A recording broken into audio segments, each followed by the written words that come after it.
உலகெங்கிலும் நடக்கும் முக்கிய நிகழ்வுகளை குறுஞ்செய்தி வடிவத்தில் தெரிந்து கொள்ள ஆதன் செயலியை டவுன்லோட் செய்யுங்கள். ஆதன் செயலியை டவுன்லோட் செய்ய டிஸ்கிரிப்ஷனில் உள்ள லிங்கை கிளிக் செய்யவும். அந்த இடத்துல மாரி செல்வராஜ் அவர்கள் இருந்ததுனால தான் அந்த அரசியலா பார்க்கப்பட்டுச்சா சார்? ஏன்னா வேற இயக்குனர் யாராவது இருந்திருந்தாங்கன்னா இது இவ்வளவு பெரிய இஷ்யூ ஆயிருக்காதுன்னு நீங்க நினைக்கிறீங்களா? இரும்படிக்கிற இடத்துல ஈக்கின வேலை அப்படிங்கிற மாதிரி விஜய் அவரோட ரசிகர்கள் முடுக்கி விட்டாரு, அதெல்லாம் பண்ணாரு. ஆனா மற்ற நடிகர்கள் எத்தனை பேர் இருக்காங்க, எத்தனை பேர் செஞ்சாங்க? ஒருத்தரும் எல்லாம் புல்தடிக்கு பயில்வான். வரும் புத்தாண்டு அன்னைக்கு புத்தாண்டுக்கு முதல் நாளே முதல் நாள் இரவே அந்த நள்ளிரவு அந்த படத்தோட டைட்டிலையும் ஃபர்ஸ்ட் லுக் போஸ்டரையும் வெளியிட போறாங்க. இப்போ நிலவிட்டு இருக்க மாதிரி பாஸும் கிடையாது, போஸும் கிடையாது, தாஸும் கிடையாது. சமீபமாக இப்போ கடந்த 10 நாளுக்கு முன்பு அஜித் உடல் மெலிஞ்சிருக்காரு, டயட்டில் இருக்காரு, இப்படி பல விவாதங்கள் போயிட்டு இருந்தது. அவர் உண்மையிலேயே இந்த டேப்லெட் தான் காரணம், அப்புறம் ஸ்டீராய்டு எடுத்துக்கிறதுனால வந்த விளைவு அப்படின்னு. நல்ல ஒரு ஃபைட் சீனா ஒரு படம் ஃபுல்லாக கொண்டு போனால் அது மேபி சக்ஸஸ் ஆகும் அப்படிங்கிற ஒரு விஷயம் வருது. கேஜிஎஃப் நல்ல ஒரு ஹிட்டு, விக்ரம் படமும் நல்ல ஹிட்டு. ஸோ இந்த மாதிரி கொண்டு போனால் நல்ல ஹிட் ஆகுங்கிறதுனால இந்த சலார் படத்தை எடுத்திருக்காங்கன்னு நீங்கள் நினைக்கிறீங்களா? நீங்கள் அதை ட்ரெண்டுன்னு சொல்கிறீங்க, நான் அதை வியாதிங்கிறேன், பாய்சன்கிறேன். கேஜிஎஃப் அதே சாயல் தான், அதே களம், அதே பெட்டர் மஸ் லைட்டு தான் சலாரும். சலார் இல்லை, பலார்னு அடிக்கிற மாதிரி கன்னத்தில் புலேர்னு சாத்தி எடுக்கிறாங்க. ஸ்ருதிஹாசனை பார்க்கவே முடியல அந்த படத்தில். பார்க்கவே முடியலன்னா அப்போ சீனில் இல்லையா அப்படின்னு அர்த்தம் கிடையாது. லுக் வைஸ் ரொம்ப மோசமாக இருக்கு. உடல் ரீதியாக எதுவும் பிரச்சனையா? ஆதன் நியூஸ் நேயர்களுக்கு வணக்கம். இன்று நம்மோடு பத்திரிகையாளர் தஞ்சை அமலன் அவர்கள் இணைந்திருக்கிறார். வாருங்கள் பேசலாம். வணக்கம் சார். வணக்கம் மேடம். சமீபத்தில் பார்த்தீங்கன்னா தென் மாவட்டத்தில் ஒரு பெரும் மழை பெஞ்சு வெள்ளத்தால் நிறைய மக்கள் பாதிக்கப்பட்டிருந்தாங்க. ஸோ அதில் குறிப்பிட்டு மாரி செல்வராஜ் அவர்கள் அவருடைய ஊருக்கு சுற்றி உள்ள கிராமங்களுக்கெல்லாம் பார்த்தீங்கன்னா நிறைய பணிகள் எல்லாமே மீட்பு பணிகள் பண்ணிட்டு இருந்தது நம்ம எல்லாருமே பார்த்தோம். ஸோ இவ்வளோ ஒரு பேரிடர்லையும் பார்த்தீங்கன்னா இந்த அரசியல் சண்டை அப்படிங்கிறது இருந்துகிட்டே இருந்துச்சு. ஸோ அதை பற்றி சொல்லுங்கள் சார். ஏன்னா அவர் உதயநிதி சார் கூட இருந்த ஒரு ஃபோட்டோ பகிர்ந்ததுனால பார்த்தீங்கன்னா பெரும் சர்ச்சை பொருளாகவே அது மாறி இருக்கு. அதை பற்றி சொல்லுங்கள் சார். இது கண்டிப்பாக இதில் அரசியல் ஆக்கப்படுது. என்னன்னா, ஒரு மனுஷன் அவன் ஊர் அவன் சார்ந்த மக்கள் பாதிக்கப்படும் போது ஓடி போய் இங்கே இருந்து கதவடைச்சி ரூமுகளை அடைச்சிக்காம ஓடி போய் களத்தில் இறங்கி உதவி செய்கிறாரு. அதை விளம்பரமாகவோ அல்லது அரசியல் ஆதாயமாகவோ பார்க்கக்கூடாது. அது தவறான பார்வை. ஏன்னா இறங்கி போய் செய்கிறார்ல, ஒரு இயக்குனர் ஆகிட்டோம், அதுக்கு பிறகு போய் எத்தனை நடிகர்கள், எத்தனை இயக்குனர்கள் இங்கே ரசிகர்கள் கொடுத்த காசில் வாழ்ந்துக்கிட்டு இருக்க ஆட்கள் களமிறங்கி செய்யலை. ஆனால் இவர் போய் செய்கிறாரு. அதை நான் வரவேற்கிறேன், பாராட்டுறேன். உதயநிதி போனார், உதயநிதி இருக்கிற இடத்துல இவருக்கு என்ன வேலை அப்படின்னாக்கா, அவங்க 2 பேரும் சேர்ந்து ஒரு படத்தில் பணியாற்றியிருக்காங்க. அப்படிங்கும்போது அந்த நட்பின் அடிப்படையில் ஒரு மக்கள் பாதிக்கப்பட்டாங்க, ஒரு அமைச்சர்கிட்ட முறையிடலாம், ஒரு ஏற்கனவே தெரிந்தவர் அப்படிங்கிற முறையில் கேட்டு தொடர்பு கொண்டு இது பண்ணால் உதயநிதியும் அதுக்கு போய் நின்று சப்போர்ட் பண்ணுறாரு, உதவிகள் செஞ்சுருக்காரு. இதை ஏன் தவறாக பார்க்கணும்? அவங்க என்ன கெட்டதாக செஞ்சாங்க? நல்லதுக்கு போயிருக்காங்க, மக்களை காப்பாற்றுறதுக்கு போயிருக்காங்க. அதை விளம்பரம் அரசியல் அப்படின்னு சொல்கிறதுல எனக்கு உடன்பாடு இல்லை. அது அந்த காரியத்தை, நல்ல காரியத்தை வரவேற்கிறேன். வடிவேல் அதுக்கு சப்போர்ட் பண்ண பேசுறதையும் நான் வரவேற்கிறேன். Okay sir. அதே மாதிரி அது அரசியலில் பார்க்கப்பட்டது காரணம் என்ன அப்படின்னு பார்த்தீங்கன்னா, அவர் உதயநிதி சார் கூட இருந்ததும் ப்ளஸ் அரசு அதிகாரிகள் கூட இவருக்கு என்ன வேலை, ஒரு சினிமா இயக்குனருக்கு என்ன வேலை அப்படின்னு தான் கேட்குறாங்க. ஸோ இந்த ஒரு பார்வையை நீங்கள் எப்படி பார்க்குறீங்க? இல்லை, அதுதான் அங்கே ஏற்கனவே அவங்க படம் பண்ணியிருக்காங்க. அமைச்சராக இருந்தால் கூட படம் பண்ணியிருக்காரு, அவரை வச்சு படம் இயக்கியிருக்காரு. அதன் பொருட்டு அவர்கிட்ட உதவி கேட்டுக்கலாம். அப்போது ஒரு அமைச்சர் போகிறப்ப அரசு அதிகாரிகள், காவல்துறை அதிகாரிகள் கண்டிப்பாக அமைச்சர் கூட இருப்பாங்க. அப்போ இருக்கும்போது இவர் எந்தெந்த இடம் அப்படிங்கிறது இவருக்கு தெரியும். எந்தெந்த இடம் எப்படி பாதிக்கப்பட்டிருக்கு. ஏன்னா சொந்த ஊருங்கனால சந்து பொந்து எல்லாமே தெரியும். அதில் மிகவும் பாதிக்கப்பட்ட பகுதிகள்லாம் எதுன்னு கண்டுபிடிச்சி அதை ஒரு சொல்லியிருக்கலாம். ஏன்னா ஒரு சொந்த ஊரில் இருக்கிறவனுக்கு தான் அதை பற்றி தெரியும். திடீர்னு வர்ற அதிகாரிகளுக்கோ காவல்துறை அதிகாரிகளுக்கோ தெரியாது அதை பற்றி. என்ன வரைபடம் எதாவது இருந்தால் தெரியாது அதை பற்றி. ஏன்னா நம்ம பார்த்தோம், டிவியில் பார்த்தோம், எவ்வளோ தண்ணி போகுது, எவ்வளோ. சென்னையை ஒப்பிடும்போது சென்னையெல்லாம் ஒன்றுமே இல்லை, அவ்வளோ பாதிப்புகள், அவ்வளோ. நம்ம அங்கே வாழ்ந்திருந்தா, வசித்தா இல்லை நம்ம உறவுக்காரங்க இருந்தால் எப்படி வலிக்கும் மனசு, அந்த மாதிரி அவருக்கு வந்து ஏரியா தெரியுங்கிறதுனால காட்டியிருக்கலாம், அவர் கூட போயிருக்கலாம், இல்லை அமைச்சரே கூட இருங்கன்னு சொல்லியிருக்கலாம். இதில் வந்து குறுக்கு சால் ஓட்டுறதுக்கு நீங்கள் யார்? இது ஏன் அரசியலா பாக்குறீங்க? எது அரசியலா இப்ப பாக்க? அந்த இடத்துல மாரி செல்வராஜ் அவர்கள் இருந்ததுனால தான் அது அரசியலா பார்க்கப்பட்டுச்சா சார்? ஏன்னா வேற இயக்குனர் யாராவது இருந்திருந்தாங்கன்னா இது இவ்வளவு பெரிய இஷ்யூ ஆயிருக்காதுன்னு நீங்க நினைக்கிறீங்களா? ஆமா, கண்டிப்பா. என்னன்னா, இல்ல வேற எந்த இயக்குனரா இருந்தா கூட அது இஷ்யூ ஆக்குறதுக்கான வாய்ப்பு இருக்குது. ஈ அடிக்கிற இடத்துல, இரும்படிக்கிற இடத்துல ஈக்கு என்ன வேலை அப்படிங்கிற மாதிரி அதுவும் கேட்டிருப்பாங்க. இவர் ஏன் இப்போ ஒன்றில் ஒரு விஷாலோ வேற ஒருத்தரோ இருந்தால் கூட அதுவும் வந்து அரசியலாக்கப்பட்டிருக்கும். மாரி செல்வராஜ் என்பதால் இல்லை. ஒரு நல்ல காரியம் தானே, ஒரு ஒரு விஷயம் உதவிக்காக போயிருக்காங்க, அதை ஏன் நீங்கள் இப்படி ஒரு கண்ணாடி போட்டு பார்க்குறீங்க அப்படிங்கிறது தான். ஏன்னா அதில் வந்து எனக்கு எதுவுமே தவறாக தெரியல. இல்லை போயிட்டு அவங்க சீன் போட்டுட்டு எதுவுமே செய்யாமல் ஃபோட்டோக்கு போஸ்ட் கொடுத்துட்டு வந்தாங்கன்னா அது தவறு. இறங்கி வேலை செஞ்சுருக்காங்க. மாரி செல்வராஜ் வந்து அதுக்கான ஒரு ட்வீட்டுமே பண்ணியிருந்தார் இல்லையா? ஆமாம், பதிலும் கொடுத்துருக்காரு. உண்மையிலேயே சரிதான், அவருடைய பதிலும் வந்து எனக்கு உடன்பாடு உண்டு. அதனால் நீங்கள் வந்து வேறு ஒரு கண்ணாடி போட்டுக்கிட்டு இதை அரசியல் ஆக்காதீங்க அப்படிங்கிறது தான் என்னுடைய. ஓகே. இந்த மாதிரி விஷயத்துக்கு விஷால் அவர்கள்லாம் வந்து பார்த்தீங்கன்னா களம் இறங்குவார், வந்து வேலை செய்வார் அப்படிலாம் நினச்சாங்க. ஸோ அவருடைய இந்த போக்குகள்லாம் நீங்கள் எப்படி பார்க்குறீங்க? ஏன்னா விஷாலும் ஒரு பப்ளிசிட்டி விரும்பி தான், இல்லைன்னு சொல்லலை. ஏன்னா இப்போ இடையில வந்து ஒரு பந்தியில் சாப்பிட்றப்ப கூட அவருடைய படம் ரிலீஸ் ஆன பிறகு ஒரு விருந்து வச்சார். அந்த விருந்தில் சாப்பிட்றப்ப கூட தெய்வத்தை வேண்டிக்கிட்டு இது பண்ணுற மாதிரி ஒரு, அது பொது வெளியில் அப்படியே பண்ணணும் அப்படிங்கிற மாதிரி, அது அவருடைய நம்பிக்கையாக இருக்கலாம். வீட்டில் உணவு இருந்துறப்ப அப்படியே தான் செய்யலாம், ஏன் செய்யணும் வெளியில், இப்போ சீன் போகிறாரு அப்படிங்கிற மாதிரி இது பண்ண. அதே மாதிரி நிறைய இடங்கள்ல அவர் களமிறங்கலாம் செஞ்சுருக்காரு. அது இந்த வெள்ளத்தில் ஏன் அவர் இறங்கி செய்யலை அப்படின்னா அவரே மாட்டிக்கிட்டார். அவரே வெளியில் வர முடியாமல் மாட்டிக்கிட்டாரு. ரெண்டாவது வந்து மாநகராட்சி சரியாக, அரசாங்கம் சரியாக செயல்படலை அப்படின்னு ஒரு இது வீடியோ காணொலியை விட்டு அதுக்கு மேயர் பிரியா ஒரு பதில் கொடுத்து, அந்த ஹீரோயிஸ் எல்லாம் வந்து சினிமாவுக்கு எடுப்படும், இங்கே நிஜத்தில் வந்து களத்தில் இறங்கி செயல்படும் போது தான் உண்மையான ஹீரோயிசமாக இருக்கும் அப்படிங்கிற மாதிரி அவங்க ஒரு பதிலடி கொடுத்தாங்க. அவங்க சைடும் நான் சரின்னு தான் சொல்லுவேன். அதே சமயம் விஷால் சைடும், யாரா அந்த விஷால் ஒரு ஹீரோ சங்கங்களில் பொறுப்பில் இருந்திருக்காரு அப்படிங்கிறனால அந்த காணொலி வந்து பரவலாக்கப்பட்டது, பேசப்பட்டது. ஒரு தனி மனிதனாக ஒரு பேசிக்காக இருந்த ஒரு ஆள் இது மாதிரி பண்ணுறான்னா அதை எடுத்து நீங்கள் எத்தனை பேர் வந்து இது பண்ணுவீங்க, ட்ரோல் பண்ணுவீங்க. அதனால அது விஷால் என்பதற்காக வந்தது. அவர் பக்கட்டும் நியாயம் இருக்குது. ஏன்னா இங்கே அதை வெட்டுறோம் இதை வெட்டுறோம், 100%, 95% வந்து கால்வாய் பணி முடிஞ்சிருச்சு அப்படி இப்படின்னாங்க. ஆனால் மழை வந்த பிறகு மழையை காட்டி, இயற்கையை காட்டி கொடுத்துருச்சுல என்னென்ன. அதனால அதுவும் ஒரு காரணம். இடையில நின்று போன பணிகளும் ஒரு காரணம். அதனால அவர் வந்து கேட்டதுலையும் தவறு இல்லை. இவங்க வந்து அதுக்கு ஒரு பதில் கொடுத்தாங்களே, என்னை கேட்டால் ரொம்ப புத்திசாலித்தனமாக முதல் முறையாக மேயர் பிரியா வந்து இந்த பதிலை நான் வந்து இந்த பதிலையும் வரவேற்கிறேன். ஏன்னா விஷாலை விட்டுருங்க, மற்ற ஹீரோக்களை சொல்கிறேன். விஜய் வந்து அவரோட ரசிகர்களை வந்து முடுக்கி விட்டாரு, எல்லாம் பண்ணார். ஆனால் மற்ற நடிகர்கள் எத்தனை பேர் இருக்காங்க, எத்தனை பேர் செஞ்சாங்க? ஒருத்தரும் இல்லை. எல்லாம் வந்து புல்தடிக்கு பயில்வான்னு ஒரு பழமொழி சொல்லுவாங்க. இன்னொன்று சார், சினிமா பிரபலங்கள் எல்லாருமே வந்து பார்த்தீங்கன்னா இதுவே வந்து ஒரு ஏடிஎம்கே பீரியடாக இருக்கட்டும், இல்லை பாஜகவுக்கு எதிரான விஷயங்கள்லாம் வந்து நிறைய வந்து பேசியிருக்காங்க, நம்ம அதை பார்த்துருக்கோம். ஆனால் அதுவே டிஎம்கேன்னு வரும்போது எல்லாருமே சைலண்டாக தான் இருக்கிறாங்க. குறிப்பிட்டு சொல்லணும்னா கமல் அவர்களுமே வந்து பார்த்தீங்கன்னா அந்த வெள்ள பணிகள் பற்றிலாம் வந்து பேசியிருப்பார். ரொம்ப பாசிட்டிவாக இருக்கிற மாதிரி தான் பேசியிருந்தாரு. என்ன காரணத்துக்காக டிஎம்கேக்கு எகெயின்ஸ்டாக வந்து சினிமா பிரபலங்கள் பேசாததுக்கான காரணம்? இல்லை, நான் இதை எப்படி பார்க்குறேன்னா, கமல்லாம் ஏன் பதில் சொல்லணும், ஏற்கனவே நான் சொல்லியிருக்கேன். நான் அவர் வந்து கூட்டணி போட்டு ஒரு பார்லிமெண்ட் சீட்டாவது வாங்கிடணும், பார்லிமெண்ட்டுக்கு போயிடணும், ஒரு நாளாவது தனது குரல் வந்து பார்லிமெண்டத்தில் ஒழிச்சிடணும் அப்படிங்கிறதுல மிக தீவிரமாக மிக தெளிவாக இருக்கிறாரு. அதனால ஒரு டிஎம்கே மேலே ஒரு சாஃப்ட் கார்னர் இருக்கும்.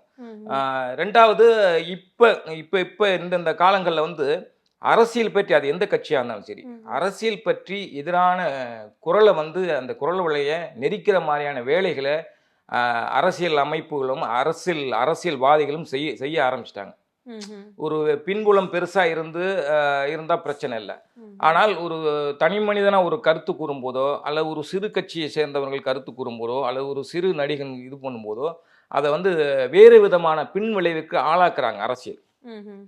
மத்திய அரசாங்கமாக இருந்தால் வேற மாதிரியான வருமான வரி சோதனை, அந்த மாதிரி மாநில அரசாங்கமாக இருந்தால் வேற விதமான இதை பிரச்சனைகளை கொடுக்குறாங்க. அந்த பயத்தினால் கூட குரல் கொடுக்காம இருந்திருக்கலாம். ஆனால் சினிமா நடிகர்கள் என்று ஒதுங்கி போகாமல் அவங்களுக்கும் சமூக பொறுப்பு இருக்கு.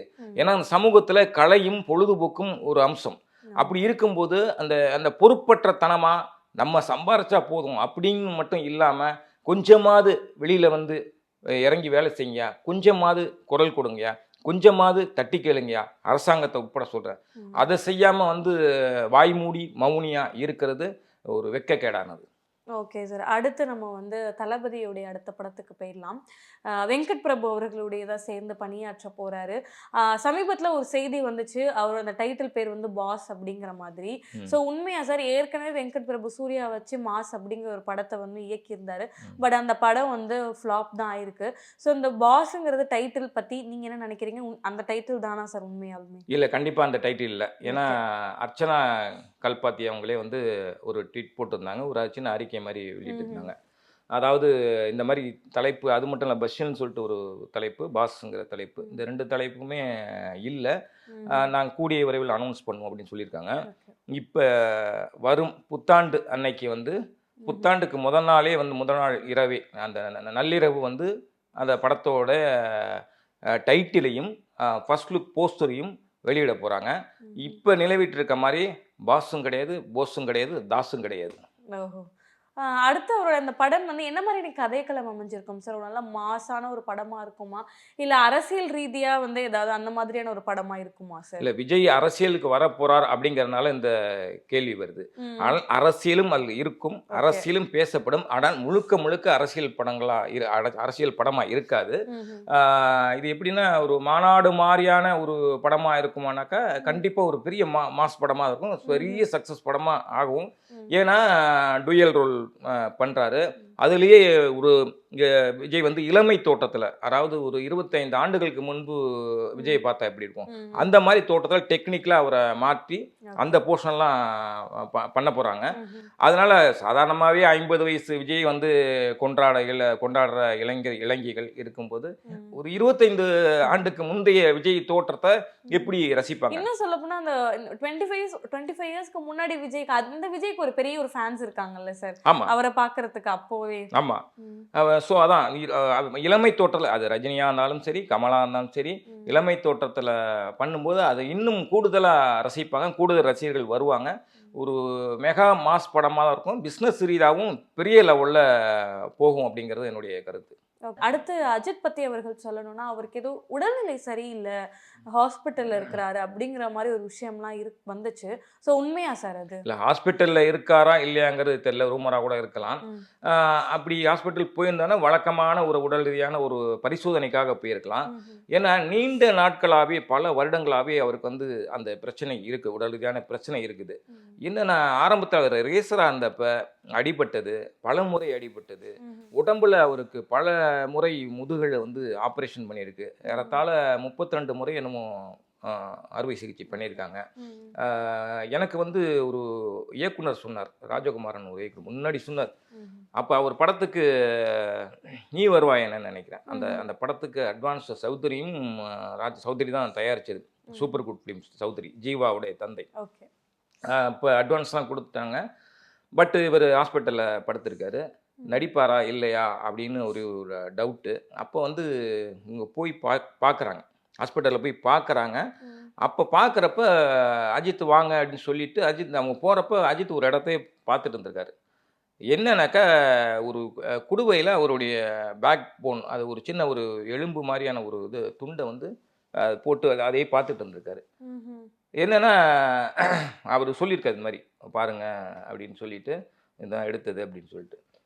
பயங்கர வில் பவர் இருக்கு. அதை பார்த்து நம்ம வெறி ஏற்றிக்கிறார், ஜெயிக்கணும் ஜெயிக்கணும் ஜெயிக்கணும்.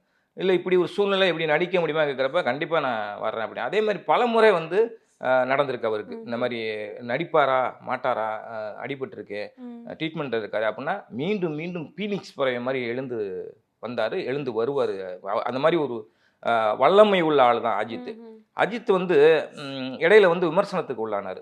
யாரு? விஜய் ரசிகர்களா. நான் சொல்றது 10 வருஷத்துக்கு முன்னாடி ரெட் இந்த மாதிரி படங்கள்ல நடிச்சிட்டு இருக்கும்போது கொஞ்சம் தொப்பை போட்டிருங்க அவருக்கு, கூட பருமனாக இருப்பார். அந்த டைமில் ரொம்ப கேலியாக விஜய் ரசிகர்கள் வந்து பயங்கரமாக பேசுவாங்க, இவரால் ஆட முடியாது அப்படி இப்படின்னு. ஆனால் என்னை பொறுத்தளவு அஜித் வந்து அஜித் மாதிரி இன்னொரு நடிகர் வந்து பாதிக்கப்பட்டிருந்தால் அஜித் செய்கிறத ஒரு துளியும் செய்ய முடியாது. அவர் வில் பவர் அப்படி பல பிரச்சனைகள் கடந்து அவர் வந்து இந்த அளவுக்கு நிற்கிறான்னா அவருடைய வில் பவர் தான். வேற எந்த நடிகனாலும் ஒரு நடிகெல்லாம் படுத்துவான், இவர் திரும்ப திரும்ப இருப்பார். உடல் ரீதியாக அந்த பிரச்சனைகள் பாதிக்கப்பட்டதுனால தான் அவர் வந்து டேப்லெட் எடுத்துக்கிட்டது, இதனால தான் அவர் இந்த பிரச்சனைக்கு உள்ளானார். இப்போ பார்த்தீங்கன்னா சமீபமாக இப்போ கடந்த 10 நாளுக்கு முன்படி அஜித் உடல் வந்து மெலிஞ்சிருக்காரு, ஸ்லிம் ஆயிட்டாரு. சில பேர் மெலிஞ்சிருக்காங்க, சில பேர் ஸ்லிம் ஆயிட்டாங்க, டயட்டில் இருக்காரு. இப்படி பல விவாதங்கள் போயிட்டு இருந்தது. அவர் வந்து உண்மையிலேயே இந்த டேப்லெட் தான் காரணம், அப்புறம் ஸ்டீராய்டு எடுத்துக்கிறதுனால வந்த விளைவு அப்படின்னு உண்மையும் கூட. அவர் டேப்லெட்னால தான் அந்த இதாக இருக்குது. அதனால தான் ஒரு படத்துக்கு இன்னொரு படத்துக்கும் கேப் அதிகமாக இருக்குதா சார்? இல்லை, கேப் இப்போ அதிகமானது வந்து அந்த விடாமுயற்சி பிரச்சனைகள், கதை அமையாது. அதனால இதற்கும் உடலுக்கும் கேப்புக்கும் சம்மந்தம் இல்லை. அவர் ஒரு படம் முடிச்சாலும் ஓய்வு எடுப்பார். இல்லைன்னா அவர் ஓய்வு எடுக்கிறங்கிறது பார்த்தீங்கன்னா பெரும்பாலும் வெளியில் போயிடுவார், எங்கே வெளிநாடுகள், இல்லை பைக் எடுத்துட்டோ இல்லை கார் எடுத்துட்டோ இந்த மாதிரி போயிடுவார். பட் இதற்கும் ஓய்வுக்கும் அந்த இடைவெளிக்கும், ஒரு படத்துக்கும் இன்னொரு படம் இடைவெளிக்கும் தொடர்பு இல்லை. அதனால் மருத்துவமனையில் இருக்காரான்னு தெரியல. ஆனால் எனக்கு தெரிஞ்சு அசர்பைசானில் ஷூட் தான் போயிட்டுருக்கு. த்ரிஷா மட்டும் அங்கேருந்து வந்து ஒரு மலையாள படத்துக்காக வந்திருக்காங்க, திரும்ப வந்து ஜாயின் பண்ணிக்குவாங்க. இன்னும் வந்து அசர்பைசானில் ஷூட் தான் போயிட்டுருக்கு, எனக்கு தெரிந்த தகவல் தான். Okay sir. அடுத்து வந்து பார்த்தீங்கன்னா சமீபத்தில் கேஜிஎஃப் படத்துடைய டைரக்டர் வந்து சலார் படத்தை ரிலீஸ் பண்ணியிருந்தாங்க. ஸோ அந்த படத்தை பற்றி உங்களுடைய ஒப்பீனியன் என்ன? நிறைய பேர் வந்து கேஜிஎஃப் சாயலில் தான் இருக்குது அப்படிங்கிற மாதிரி ஒரு விஷயம்லாம் சொல்லியிருக்காங்க. ஸோ உங்களுடைய கருத்து என்ன சார்? இல்லை, கேஜிஎஃப் அதே சாயல் தான், அதே களம், அதே பெட்டர் மஸ்லைட்டு தான் இந்த படமும். சலாரும் சலார் இல்லை, பலார்னு அடிக்கிற மாதிரி கன்னத்தில் புலேர்னு சாத்தி எடுக்கிறாங்க. ஒரு பிரம்மாண்டம் இருக்குது, பெரிய நடிகர், இந்தியாவே பேசப்பட்ட ஒரு நடிகர், இந்தியாவே பேசப்பட்ட ஒரு இயக்குனர் பிரசாந்த் நீல். கேஜிஎஃப் கூட பார்த்தீங்கன்னா அந்த கதையை கன்வே பண்ணுற விதம் கூட ஒரு தெளிவு இருக்கும், ஒரு தெளிந்த நீருடைய மூலம் இருக்கும். இதில் என்ன சொல்ல வராங்கன்னே தெரியல. பெரிய பெரிய ஆயுதங்கள், இந்த லாரி டயர் மாதிரி இருக்குது. அந்த டயர் கூட பார்த்தீங்கன்னாக்கா இந்த படத்தில், அவதார் படத்தில் ஒரு பெரிய வாகனங்கள் வண்டி வரும் தான், அவ்வளோ பெருசு இருக்குது. அடிக்குது, ஒரே குத்துறான், போய் அங்கே போய் அந்த டயரில் அடித்து விழுந்தா அந்த டயரை பார்த்தா அவ்வளோ பெருசாக இருக்குது. அப்புறம் அவங்க கேஷுவலாக கரண்ட் கம்பியை பிடிக்கிறாங்க, இவ்வளோ பெரிய ஆயுதங்கள், கத்தி. திடீர்னு பார்த்தா இவர் வந்து ஒரு வண்டியில் வந்து ஒரு 4 ஆயுதங்கள் மட்டும் இருக்கும், 4 துப்பாக்கிகள் மட்டும் இருக்கும். இப்போ எதிரிகள் வந்து ஸ்ருதிஹாசனை கடத்திட்டு போகிறாங்க. கடத்திட்டு போகிறப்ப அவங்கள காப்பாற்றணும். திடீர்னு பார்த்தா வந்து நீ வந்து அவங்க அம்மா சொல்லுவாங்க, உத்தரவிடுவாங்க, களத்தில் இறங்க, நீனு வேட்டையாடு. அம்மா சென்டிமெண்ட்லாம் இருக்குதா சார்? அம்மா சென்டிமெண்ட் அந்த படத்துலயே அது ஒரு அம்மா சென்டிமெண்ட் இருந்தது. இதில் சும்மா சென்டிமெண்ட், கடுப்பு தான் வருது. பார்த்தீங்கன்னா அதான் இப்போ விதவிதமான ஆயுதங்கள். இப்போ ஸ்ருதிஹாசனை காப்பாற்றணும், திடீர்னு பார்த்தா இப்படி இருக்கிறது 4 இது இங்கே தட்டுறாரு. திடீர்னு பார்த்தா சருன்னு அப்படியே இயந்திரங்கள்லாம் இருக்குது, அடிக்கிறது. இவர் ஒத்தாள், அவன் இருக்கிறான் 100 பேர் ஒத்தாள், ஆனால் குண்டெல்லாம் தொலைக்காது. இவன் நரம்பு மனிதனா இரும்பு மனிதனானே தெரியல. பிரபாஸ் ஆஜானு பகவா இருக்காரு, அடிச்சா நம்பலாம். ஆனால் அடிச்சானா எங்கே ஒரு கிலோமீட்டர் போய் விழுறாங்க. இது எடுத்து வெட்டுனா சதக்கு சதக்கு சதக்கு சதக்கு. கசாப்பு கடை இருக்குல்ல, ஃபுல்லாவே ஃபைட் சீன் மட்டும் தான். ஆமா, அதுதான் முழுக்க. ஒரு 1000 கசாப்பு கடை ஒரே ஆட்டு தொட்டி. இந்த படம் என்னன்னா ஆட்டு தொட்டினா சென்னை வாழ் மக்களுக்கு தெரியும். ஆட்டு தொட்டியில் மாடு, ஆடு, எல்லா உயிரினங்களும் வந்து ஞாயிற்றுக்கிழமை போனீங்கன்னா அப்படியே ரத்தமாக ஓடும். அந்த ரத்த ஆறு தான் வந்து சலார் படம். அதான் சலார் இல்லை, அது கோளாறு. அது என்னன்னா இயக்குனரோட மூளை கோளாறு. என்ன சொல்ல வரானே தெரில. நான் அவன் ஒருமையில் பேசுறதுக்கு, ஏன்னா நானாவது ப்ரெஷ் ஷோ பார்த்தேன், காசு கொடுத்து பார்க்குற ஒவ்வொருத்தருக்கும் அந்த உரிமை இருக்கும். என்னடா படம் எடுத்து வச்சிருக்கீங்க அப்படின்னு. காசு கொடுத்து பார்க்குறோம், ஒரு சின்ன சீனாவது ரசிக்கிற மாதிரி. என்ன சண்டை இருந்தால் போதுமா, பிரம்மாண்டம் இருந்தால் போதுமா, கதை என்னையா, என்ன சொல்ல வர? ஒரு கட்டத்தில் ஸ்ருதிஹாசன் வந்து கதை சொல்லிகிட்டே வருவான் ஒருத்தன், அப்பா தலை சுற்றுது, சரக்கு இருக்கா அப்படின்ட்டு டக்குன்னு வாங்கி ஒரு ராவை அடிச்சுட்டு ராவை அடிப்பாங்க. இது வந்து படம் பார்க்குற ஆடியன்ஸுக்கும் எப்போ இப்போ பக்கத்தில் ஒரு குவார்டர் இருந்தால் நல்லா இருக்குமே அப்படிங்கிற மாதிரியான ஒரு இதை வந்து எரிச்சலை வந்து ஏற்படுத்துது. ஓகே. இவ்வளோ செலவு பண்ணுறாங்க, கோடி கணக்கு 600 கோடின்னு சொல்கிறாங்க பட்ஜெட்டு. இதை வந்து இந்த 600 கோடியில் 60 கோடி கலெக்ஷன் ஆகுமாங்கிறதே சந்தேகம். நேற்று ஒரே நாளில் பப்படம் ஆயிடுச்சு. Okay sir. அதே மாதிரி இந்த லவ் சீன் அந்த மாதிரிலாம் இருக்குதா சார் அந்த படத்துல? லவ் சீனா? ஸ்ருதிஹாசன் பாட்டு ஒரு இது என்ன, ஒரு ஸ்ருதிஹாசனை காப்பாற்றினோன்னா இவர் போய் ஸ்ருதிஹாசனோட துப்பட்டா கொண்டு போய் கொடுப்பாரு. உடனே கையை நீட்டுவாங்க ஸ்ருதிஹாசன். பாருங்கண்ணே, எனக்கே நடிப்பு வந்துருச்சு, அந்த அளவுக்கு படம் பாதிச்சிருச்சு. கையை நீட்டினோன்னா பிரபாஸ் இது என்னடா சீன் பண்ணுறீங்க? அதாவது 1 கோடி 2 கோடியில் ஒரு அற்புதமான படங்கள்லாம் வருது. நல்ல கதையுள்ள படங்கள், நெகிழ்ச்சியான படங்கள், மனசை டச் பண்ணுற மாதிரி வருது. அதை வந்து அந்த படத்துக்கு எந்த வரவேற்புமோ பெருசாக போகிறதோ கிடையாது. ஆனால் இத்தனை கோடி போட்டு ஆல் இண்டியா படம்னு சொல்லிட்டு பண்ணுறாங்க, படுத்தி எடுத்திருக்காங்க. என்ன நீ சொல்ல வர? ஒரு கதைன்னு நீங்கள் ஏதாவது சொல்றீங்களா? அப்போ கதைன்னு ஏதாவது நீங்கள் படம் பார்த்தீங்களா? பார்த்துட்டீங்களா? இந்த கதையை ஒரு வரியில் சொல்லுங்கள் எனக்கு. கேட்டால் காந்தாராங்கிற ஒரு நாடு இருக்கும், சுதந்திர இந்தியாவுக்கு முன்பு, அதன் பிறகு அது தனி ராஜ்யமாகவே இருக்கும். ஆனால் அந்த நாடு வந்து இந்தியாவே வந்து ஆட்டி படைக்கும். இந்திய அரசியல்வாதியே ஒரு சீலுங்கிறாங்க. சீல் பார்த்துட்டா மிரண்டு போவாங்க அதிகாரிகள்லாம். அங்கே போகணும் இங்கே போகணும், சீல். என்னடா சீலு? சீன். அதெல்லாம் சீன் போட்டிருக்காங்க.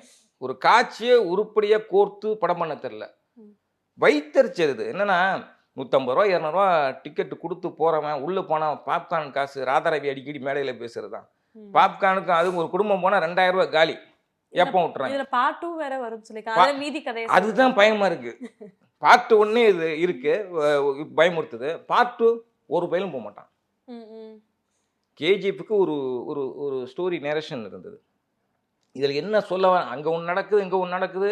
குஜராத்துங்கிறாங்க, டெல்லிங்கிறாங்க, அகமதாபாத்துங்கிறாங்க, அங்கிட்டு பார்த்தா துருக்கிங்கிறாங்க, லண்டன்ங்கிறாங்க. இதில் இந்த பொண்ணு ஸ்ருதிஹாசன் யாரு, எதுக்காக இங்க இந்தியா வருது, எதுக்காக காக்கக்குள்ள முயற்சி பண்றாங்க அப்படிங்கிறது ஒரு இலவும் புரியல. நான் வந்து ஒரு ப்ரெஸ்ஸோ பார்த்தேன், எனக்கே எப்படி இருக்குன்னா, காசு கொடுத்து படம் பார்க்குறவனுக்கு எவ்வளோ வைத்தறிச்சல் இருக்கும். பாதி பேர் பாதியிலே எந்திரிச்சு வந்துடுறாங்க. நீங்க கூட தூங்கி இருப்பீங்க. கரெக்டா? சரி, என்னையா சார் கோத்து விடுறீங்க? இல்ல சொல்றேன், அந்த மாதிரி உண்மை அதுதானே. அந்த மாதிரி கொடுமை, அதாவது நம்மள சதக்குன்னு குத்தி கொடலை உருவி நம்மளுக்கே மாலையா போறாங்க. ஒரு ட்ரெண்ட் ஆயிட்டு இருக்குல்ல சார், நல்ல ஒரு ஃபைட் சீனா ஒரு படம் ஃபுல்லா கொண்டு போனா அது மேபி சக்சஸ் ஆகும் அப்படிங்கிற ஒரு விஷயம் வருது. ஸோ நீங்க அதை எப்படி பாக்குறீங்க? ஏன்னா கேஜிஎஃப் நல்ல ஒரு ஹிட்டு, விக்ரம் படமும் நல்ல ஹிட்டு. ஸோ இந்த மாதிரி கொண்டு போனா நல்ல ஹிட் ஆகுங்கிறதுனால இந்த சலார் படத்தை எடுத்திருக்காங்கன்னு நீங்க நினைக்கிறீங்களா? நீங்க அதை ட்ரெண்டுன்னு சொல்றீங்க, நான் அதை வந்து வியாதிங்கிறேன், பாய்சன்கிறேன். இளைஞர்களுக்கு இது பிடிக்குன்னு நினைச்சிட்டு இவங்க வந்து கொடுக்குறாங்க. அதான் நான் ஏற்கனவே சொன்னதான், இவங்க இதை கேட்குறாங்க அப்படிங்கிறதுனால அவன் கொடுக்குறான், அவன் கொடுக்குறாங்கிறனால அவன் சாப்பிட்றான். ரெண்டுமே தவறு. ஏன்னா இளைஞர்கள் வந்து இன்னைக்கு வந்து வீடியோ கேமுக்கும் பல இதுக்கும் மோகத்துக்கு அடிமையாயிட்டாங்க. அதனால இந்த வயலன்ஸ் வந்து அவனுக்கு பிடிக்குதான்னு எனக்கு தெரியல. நான் சொல்ல இளைஞர்கள் அபோவ் 30 கூட அந்த இது டேஸ்ட் இல்லை. இளைஞர்கள் அதை விரும்புகிறாங்க அப்படின்ட்டு நான் என்ன சொல்கிறேன், இளைஞர்களே விரும்புகிறாங்கன்னு வச்சுக்கோங்க. நீ கெடுத்துவியா? நீ அதுக்காக அதே சாப்பாடை போட்டு நீ கொண்டுவியா? அதே விஷத்தை விதைச்சிருவியா? அதுதான் இதை அது மாறணுங்கிறேன். சினிமாங்கிறது அது கிடையாது. சினிமாங்கிறது ஒரு பொழுதுபோக்கு தான். ஆனால் அந்த பொழுதுபோக்கில் எவ்வளோ விஷயங்கள் சொல்லலாம். இப்போ அவதாரம் ஒரு பொழுதுபோக்கு, ஒரு பிரம்மாண்டமான ஒரு ஃபைட்டு உள்ள ஒரு படம் தாங்க அவதாரம். ஆனால் என்ன மாதிரி ஒரு ஃபீல், எப்படி அந்த ஸ்டோரியை கொண்டு போயிருப்பாங்க, அந்த ஜீவராசிகளுக்கும் இந்த மனித ஜீவராசிக்கும் உள்ள குணாதிசயங்கள் வேறுபாடு, அதை தகர்த்திருக்கிற இவங்க ஒரு போராட்டம், அது அந்த அந்த அந்த பின்னணி இருக்குல்ல, இதெல்லாம் எவ்வளோ ஒரு ஒரு அருமையாக ஒரு பிரம்மாண்டம், ஒரு புது உலகத்தை நம்ம கண்முன் நிறுத்துறான். கேஜிஎஃப் போன்ற படங்களில் ஒரு புது உலகத்தை காட்டுறான். காந்தாரா அந்த படத்தில் சலாரில் என்ன உலகம் அது, என்னடா உலகம் அது, கண்ணக்கரேன்னு இருக்குது. நிலக்கரி சுரங்க நெய்வேலிக்கு போனால் அப்படி இருக்கும், அந்த மாதிரி இருக்குது. ஃபுல்லாக ஆளை பார்த்தா வித்தியாசமாக இருக்காங்க, வித்தியாசமாக சடையை வளர்த்துக்கிட்டு, ஐயோ கொடுமையாக இருக்கு. அதனால சொல்கிறேன், இது வந்து ட்ரெண்டு அப்படிங்கிறது கிடையாது. ட்ரெண்டுங்கிற பேரில் இதெல்லாம் இந்த தவறை செய்யக்கூடாது. ட்ரெண்டே கிடையாது. Okay sir. அடுத்து அது மாதிரி ஸ்ருதிஹாசன் ரொம்ப நாளுக்கு அப்புறம் இந்த படத்துல வந்து நடிச்சிருக்கிறாங்க. ஸோ அவங்கள பத்தி சொல்லுங்க சார். ஸ்ருதிஹாசனை பார்க்கவே முடியல அந்த படத்தில். பார்க்கவே முடியலன்னா அப்போ சீனில் இல்லையா அப்படின்னு அர்த்தம் கிடையாது. ம்ஹும். அவ்வளோ லுக் வைஸ் வந்து ரொம்ப மோசமாக இருக்கிறாங்க. ம்ஹும். உடல் ரீதியாக எதுவும் பிரச்சனையா, அதுவும் இப்போ அதை ஒட்டி இன்னொரு அவங்க சொன்னதே எனக்கு நினைவுக்கு வருது. ம். 8 வருஷம் நான் வந்து குடிப்பழக்கத்துக்கு அடிமையாக இருந்தேன், ம். அதுலேருந்து மீண்டு வந்துட்டேன் அப்படின்னு சொல்லாங்க. இது இந்த படத்துலையும் சரக்கு அடிக்கிற சீன் இருக்குது. ம்.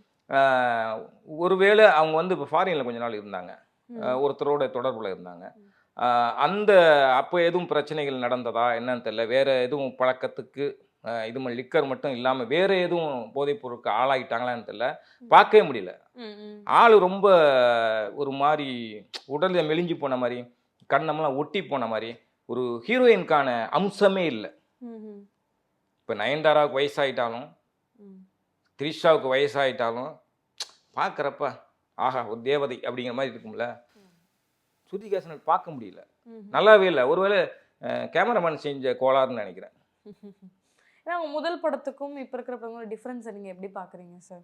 யார் ஸ்ருதிஹாசன்? ஸ்ருதிஹாசன். இல்லை இதுதான் இதில் வந்து நடிக்கிறதுக்கும் பெருசாக ஸ்கோப் இல்லை. ஏன்னா முழுக்க முழுக்க படத்தில் பார்த்தீங்கன்னா பிரபாஸ் பிரபாஸ் பிரபாஸ் மீண்டும் பிரபாஸ். ம்ஹும். ஒரு சில காட்சிகள் ஸ்ருதிஹாசன் வர்றாங்க, நடிக்கிறதுக்கும் ஸ்கோப் இல்லை. அவங்கள பார்க்கவும் முடியல, அப்படி ஒரு மாதிரியா இருக்குது. ம்ஹும். அதனால் வந்து அதான் பழைய ஸ்ருதிஹாசன் இல்லை. ஓகே. மீண்டும் வந்து இந்த பழைய பன்னீர்செல்வம் திருமணங்கிற மாதிரி மீண்டும் அடுத்த படத்துலையா ஸ்ருதிஹாசன் பழைய ஸ்ருதியா நிற்பாங்களான்னு பார்ப்போம். ஓகே. இந்த படத்தோட ப்ளஸ்னா நீங்க என்ன சார் சொல்லுவீங்க? சலாரா ம். இந்த 600 கோடி பட்ஜெட்னு சொல்கிறாங்களே, ம்ஹும். அது ஒன்று. பிரம்மாண்ட படம். ம்ஹும். பிரசாந்த் நீல் இயக்கியிருக்காரு, ம். கேஜிஎஃப் இயக்குனர், ம். அது அவருடைய ப்ரொடக்ஷன் கம்பெனி. இப்படிங்கிற இந்த பாசிட்டிவ்லாம் இருக்குல்ல, பிரபாஸ் அதெல்லாம் மட்டும்தான் பாசிட்டிவ். ம்ஹும். பாக்கி எல்லாமே நெகட்டிவ். பிரபாஸ் நேரம்னு நினைக்கிறேன். ம்ஹும். அவருக்கு பிரபாஸ்க்கு நேரம் தெரியல. ஓகே. ஒத்துக்கிற படங்கள் நடிக்கிற படங்கள்லாம் பார்த்தீங்கன்னாக்கா ம். ரொம்ப பாகுபலிலாம் எவ்வளோ ஒரு பெர்ஃபார்ம் எவ்வளோ அருமையாக இருக்கும். ஒரு லவ் பண்ணுற மாதிரி இருக்கும். ஆமா. பெண்களுக்கெல்லாம் அவர் மேலே, அனுஷ்காவுக்கு மட்டும் இல்லை, அந்த படம் பார்க்குற பெண்கள் கூட காதல் வயப்படுற மாதிரி இருக்கும். ம். ஆனால் அடுத்தடுத்து அவர் தொடர்ந்து நடிச்சிட்டு இருக்க படங்கள்லாம் அட்டர் ஃப்ளாப் ஆகுது. ம். அது பிரபாஸோட கெட்ட நேரம். ஓகே. Okay sir. நிறைய கேள்விகளுக்கு ரொம்ப ஒரு தெளிவான விளக்கத்தை கொடுத்துருக்கீங்க. நன்றி சார். நன்றி. மேலும் வேறொரு வீடியோவில் சந்திக்கிறேன். அதுவரை விடைபெறுவது பவித்ரா முருகேசன்.